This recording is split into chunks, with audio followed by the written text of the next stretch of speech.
Shalom, bertemu kembali dengan saya Pendeta Bejinduru dalam Bejinduru Channel. Saat ini kita akan masuk ke dalam satu program, yaitu program Sudut Pandang.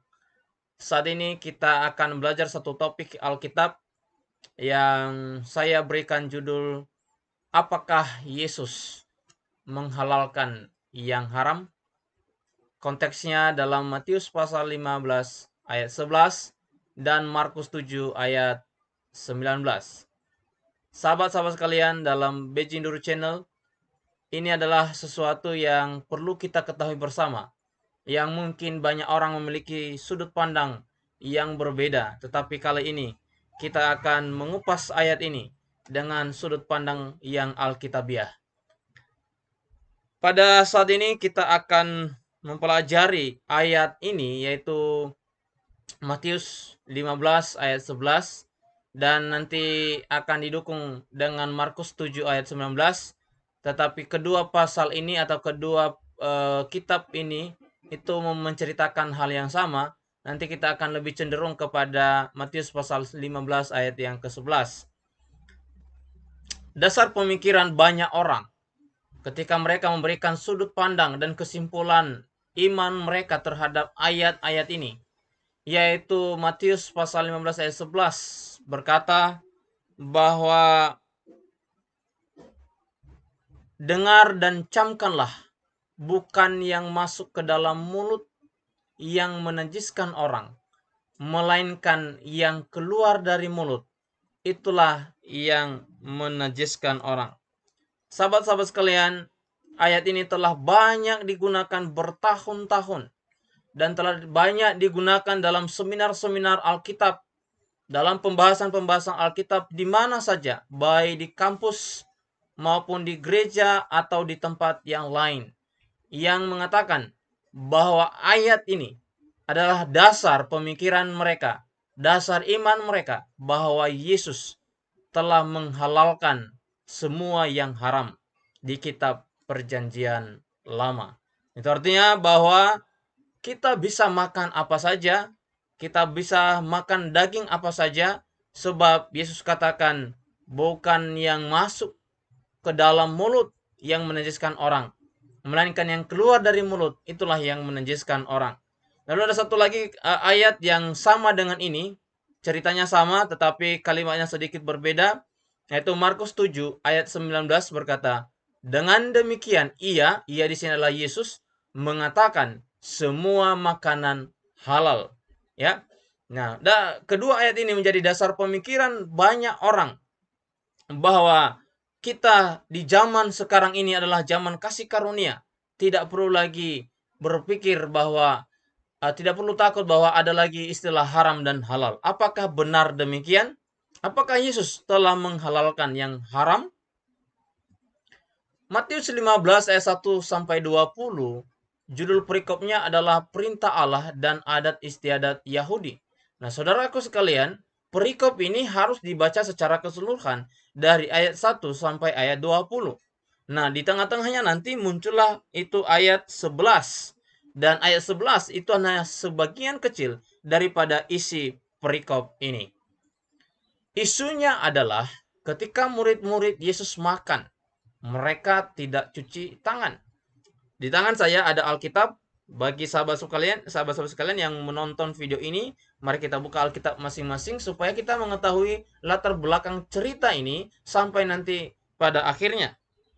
Dikatakan Matius 15 ayat 1, kemudian datanglah beberapa orang Farisi dan ahli Taurat dari Yerusalem kepada Yesus dan berkata, mengapa murid-muridmu melanggar adat istiadat nenek moyang kita? Mereka tidak membasuh tangan sebelum makan. Jadi yang dilanggar oleh oleh murid-murid Yesus saat itu, menurut pandangan orang Farisi, adalah ketika murid-murid makan tidak cuci tangan. Mereka makan saja ya tanpa mereka mencuci tangan sebelum makan. Nah, menurut orang Farisi, murid-murid Yesus telah melanggar adat istiadat orang Yahudi, Jadi ingat bahwa yang dilanggar adalah adat istiadat orang Yahudi, bukan hukum Allah, bukan perintah Allah, bukan firman Allah.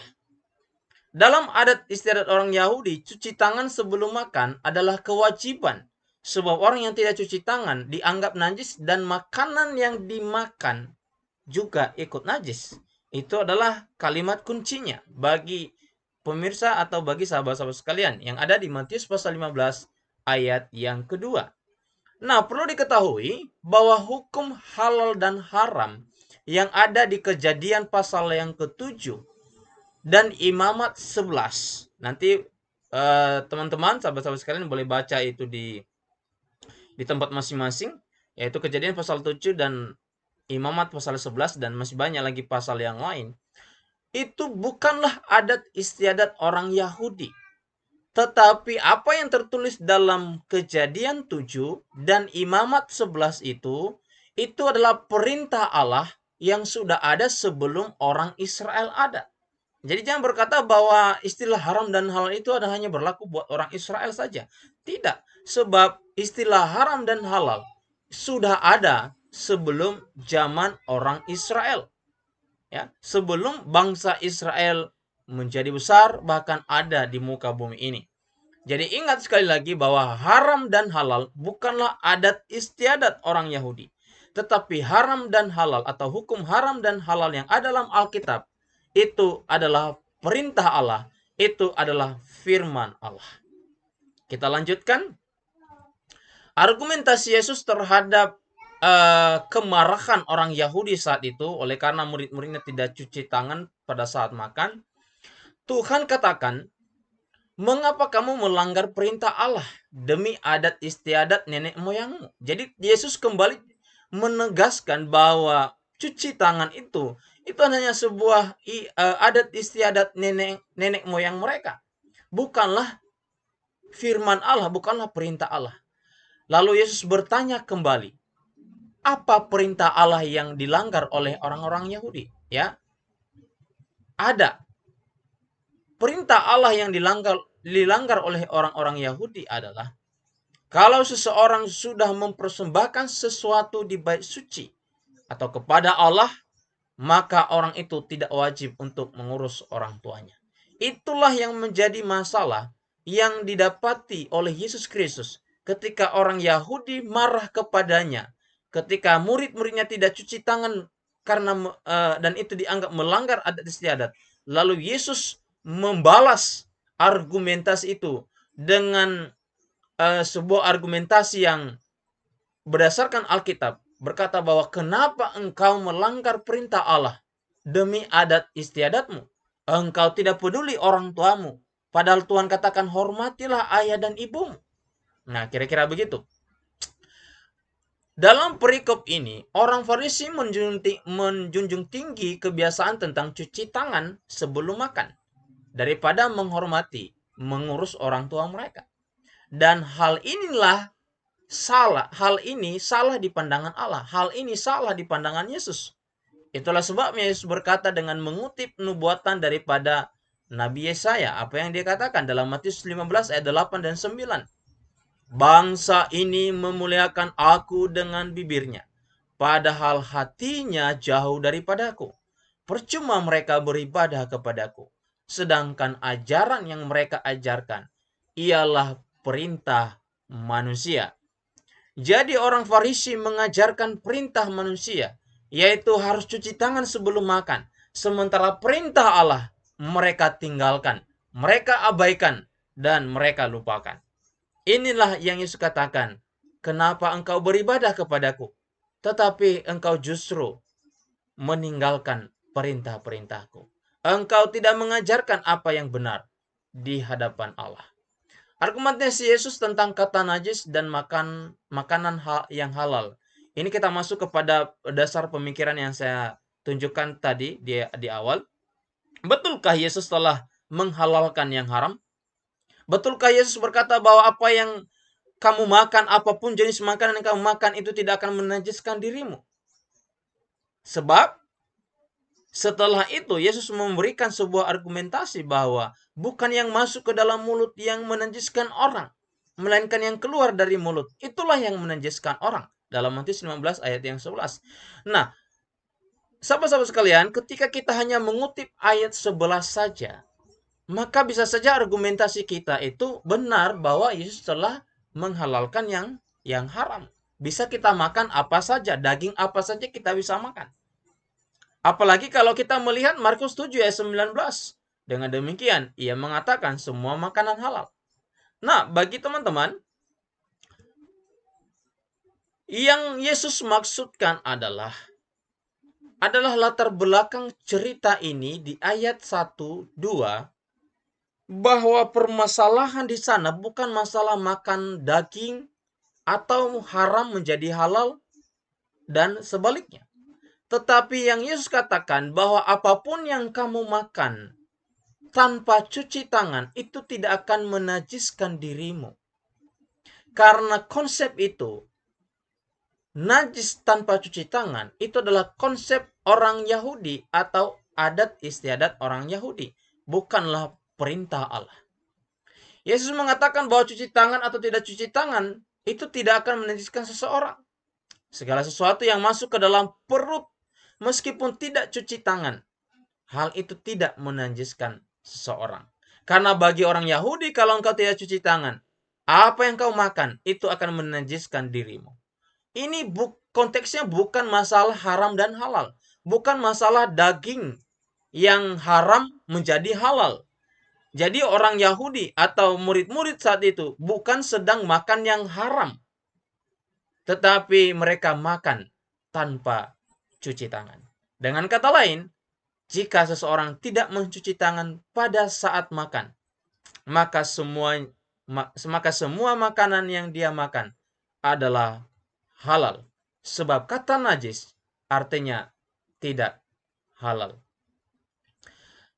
Sama-sama sekalian kita kembali ke Markus 7 ayat 19, sebab ayat ini juga sering dipakai untuk membenarkan bahwa Yesus telah menghalalkan segala makanan, segala daging, segala yang haram. Ini adalah pernyataan Yesus berkata, Markus 7 ayat 19, dengan demikian ia mengatakan semua makanan halal. Ingat, Yesus tidak berkata bahwa semua yang halal, yang haram menjadi halal. Tidak. Tetapi Yesus katakan semua makanan. Bagi orang Israel jelas bahwa yang menjadi makanan itu adalah yang halal. Bagi murid-murid sangat jelas bahwa yang menjadi makanan itu adalah yang halal, bukan yang haram. Lalu Yesus katakan bahwa ketika engkau tidak mencuci tanganmu ketika engkau makan, maka semua makanan yang engkau makan itu halal, tidak najis. Jadi dalam terjemahan atau dalam bahasa aslinya, makanan di sana itu diterjemahkan sebagai makanan yang bersih, yang halal. Teman-teman, buat sahabat-sahabat sekalian, konteksnya di sini adalah makanan, bukan yang haram menjadi halal. Kecuali kalau Yesus katakan bahwa semua yang haram menjadi halal, maka bolehlah kita berargumentasi, berpandangan bahwa apa yang saya makan semua jadi halal, karena Yesus katakan semua yang haram menjadi halal. Tidak, tetapi konteksnya di sini adalah tentang cuci tangan. Apapun yang engkau makan tanpa cuci tangan, itu halal bagimu. Itu tidak menajiskan dirimu. Apa yang menajiskan orang?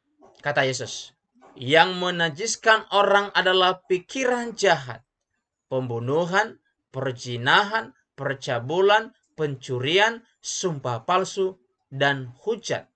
Dan itu engkau makan yang haram, engkau makan yang tidak haram, apapun yang kau makan, kalau ada pikiran jahat, itu menajiskan dirimu. Siapapun Anda, latar belakang agama apapun Anda, kalau melakukan hal-hal yang jahat ini, itu akan menajiskan hidup kita di hadapan Allah. Jadi jelas bahwa ini tidak ada hubungannya dengan daging yang haram menjadi halal. Sebab perlu diperhatikan ketika kita membaca perikop ini sampai ayat 20 berkata, Sebab Yesus memberikan sebuah penegasan kembali merupakan kesimpulan dalam sudut pandang Alkitab. Yesus tegaskan kembali bahwa makan dengan tangan yang tidak dibasuh tidak menajiskan orang. Itu artinya bahwa apa yang sedang dibicarakan dalam perikop itu dari ayat 1 sampai ayat 20. Ini tentang adat istiadat orang Yahudi, cuci tangan itu sebuah kewajiban. Kalau tidak cuci tangan, engkau akan najis, engkau akan haram. Tetapi Yesus katakan, tidak. Apa yang engkau makan, apa yang masuk ke dalam mulutmu tanpa cuci tangan, itu tidak menajiskan dirimu. Makan dengan tangan yang tidak dibasuh tidak menajiskan seseorang. Jadi sangat sederhana untuk memahami ayat ini. Buat sahabat-sahabat sekalian yang sering menggunakan ayat ini untuk membenarkan diri untuk memakan segala daging yang haram. Ya, teman-teman tahu apa itu daging yang haram? Saya tidak perlu sebutkan satu-satu. Tetapi apa yang telah dilarang oleh firman Allah, tetaplah harus kita lakukan. Jangan kita makan yang tidak diizinkan oleh Allah. Kalau Tuhan katakan itu haram, ya haram. Jangan kita pakai ayat 11 ini untuk membenarkan bahwa kita boleh makan daging apa saja. Tuhan tidak menyuruh kita memakannya. Makanlah apa yang Tuhan katakan. Makanlah apa yang Tuhan telah izinkan. Dan pahamilah ayat ini sesuai dengan konteksnya. Bukan sesuai dengan sudut pandang kita sebagai manusia. Kembali belajar firman Tuhan. Dan kembali renungkan dan lakukan apa yang Tuhan katakan. Terima kasih buat sahabat-sahabat sekalian telah mengikuti program dalam sudut pandang Alkitab. Tuhan memberkati. Amin.